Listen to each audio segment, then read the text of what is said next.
আসসালামু আলাইকুম।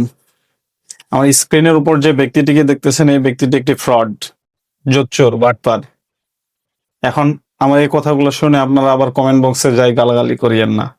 আগে সম্পূর্ণ ঘটনাটা শুনেন, তারপর বলবেন যে আমি কেন ঠক, জোচ্চোর, বাটপার বললাম। আসলে একটা মানুষ কোন কোন মানুষের সাথে সম্পর্ক রাখে, কানেকশন রাখে, এটার উপর নির্ভর করে যে মানুষটা হচ্ছে ভালো বা খারাপ। আমি কিছুদিন আগে আচ্ছা তার আগে একটা ভিডিও দেখে নেই আমরা, চলেন। ভিডিওটা দেখলে তারপর ক্লিয়ার হয়ে যাবে। বর্তমানে এমবি মিনিট কিনতে গেলে গা থেকে মাটিতে পড়ে ঘাম, ভাইজান বাজেটের বাইরে দাম। তো আপনাদের কাছে দেখাতে এবং শোনাতে যাচ্ছে এমন একটি অ্যাপসের গল্প যেখানে এমবি মিনিটের দাম অল্প। অ্যাপসটির নাম হচ্ছে টপ আপ প্লাস। অ্যাপসটি প্লে স্টোরে অ্যাভেলেবল পেয়ে যাবেন এবং আপনারা দেশ কিংবা প্রবাস থেকে মোবাইল রিচার্জ, ড্রাইভ আবার বিকাশ নগদে ব্যবসাও করতে পারবেন। তো অ্যাপসটি ডাউনলোড করতে প্রথমে প্লে স্টোরে চলে যাবেন। প্লে স্টোরে গিয়ে সার্চ করবেন টপ আপ প্লাস। লোগো দেখে সফটওয়্যারটি ডাউনলোড করে রেজিস্টারে নিউ অ্যাকাউন্টে ক্লিক দিবেন। রেজিস্টারে নিউ অ্যাকাউন্টে ক্লিক দিয়ে স্ক্রিনে আসা সকল তথ্য ফিল আপ করে নেবেন। রেজিস্ট্রেশন ফিল আপ হয়ে গেলে কি টাইপের অ্যাকাউন্ট করবেন সেটাও সিলেক্ট করে নেবেন। তো আপনারা যদি ভিআইপি এজেন্ট অ্যাকাউন্ট খোলেন তাহলে বেশি কমিশন পাবেন, আর যদি কম দামে এমবি কিনতে চান তাহলে এজেন্ট অ্যাকাউন্ট খুলবেন। তারপরে নাম্বার এবং পাসওয়ার্ড দিয়ে এটা লগইন করে নেবেন। অ্যাড ব্যালেন্সে গিয়ে মেন ব্যালেন্স, ব্যাংক, ড্রাইভ এই 3 ধাপে ব্যালেন্স অ্যাড করতে পারবেন। তাছাড়া বিকাশ নগদ রকেটে ইজিলি ব্যালেন্স অ্যাড করতে পারবেন এবং সৌদি রিয়াল অথবা মালয়েশিয়ার রিঙ্গিত দিয়ে ব্যবসাও করতে পারবেন। এছাড়া যে কোনো সমস্যা এবং বিস্তারিত জানতে স্ক্রিনে দেওয়া হোয়াটসঅ্যাপ নম্বরে যোগাযোগ করুন। এখন কথা হচ্ছে যে আমরা এই ভিডিওটা থেকে তো তেমন কিছু বুঝতে পারলাম না যে আসলে আমি ফ্রড বললাম কেন বা জোচ্চোর, বাটপার বললাম কেন। এই ইনার ভিডিওটা দেখার পরে আমি এই অ্যাপসটা ডাউনলোড করি ড্রাইভ প্যাক নেওয়ার জন্য।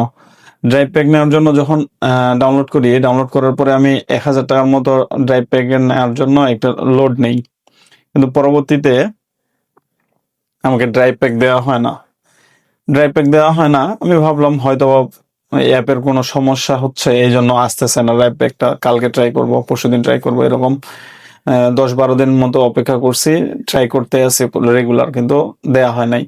পরবর্তীতে আমাকে হোয়াটসঅ্যাপ নাম্বার থেকে আমি কানেকশন করার চেষ্টা করছি, কিন্তু ব্লক করে দিয়েছে। যখন ব্লক করে দেওয়া হলো, আমার আর বুঝতে বাকি থাকলো না যে এটা একটা ফ্রড, স্ক্যাম আর কি। এখন যে যে মানুষটা স্ক্যামের সাথে জড়িত, আমি তার সাথে যোগাযোগ করলাম যে ভাই, আপনার এই ভিডিওর মাধ্যমে আমি প্যাকেজ নিয়েছিলাম, তো প্যাকেজ নেওয়ার জন্য লোড করছিলাম, কিন্তু প্যাকেজ পাই নাই, এটা তো একটা ফ্রড। উনার উপাস থেকে প্রত্যুত্তর আসলো যে হ্যাঁ ভাই, এটা একটা ফ্রড, এনাদের সাথে যোগাযোগ করিয়েন না বা কানেকশন রাখেন না। পরবর্তীতে আমি ওনাকে বললাম যে ভাই, এটা যেহেতু একটা ফ্রড, তাই আপনার ভিডিওর মাধ্যমে যেহেতু মানুষজন আরো প্রতারিত হইতে পারে, তাই আপনার পক্ষ থেকে আপনি একটা ভিডিও বানায় পোস্ট করেন, যাতে করে মানুষজন আর প্রতারিত না হয়। কিন্তু তার পক্ষ থেকে কোনো রূপ সাড়া পায় নাই, কোনো মনে করেন ভিডিও পোস্ট করা হয় নাই, যার প্রেক্ষিতে আমি আজকে এই ভিডিওটা পোস্ট করলাম। এখন আমাকে বলবেন, আপনারা কমেন্টে জানিয়ে যাবেন যে আসলে আমার তাকে ঠক, জোচ্চোর, বাটপার বলার ঠিক আছে কি নাই। ধন্যবাদ।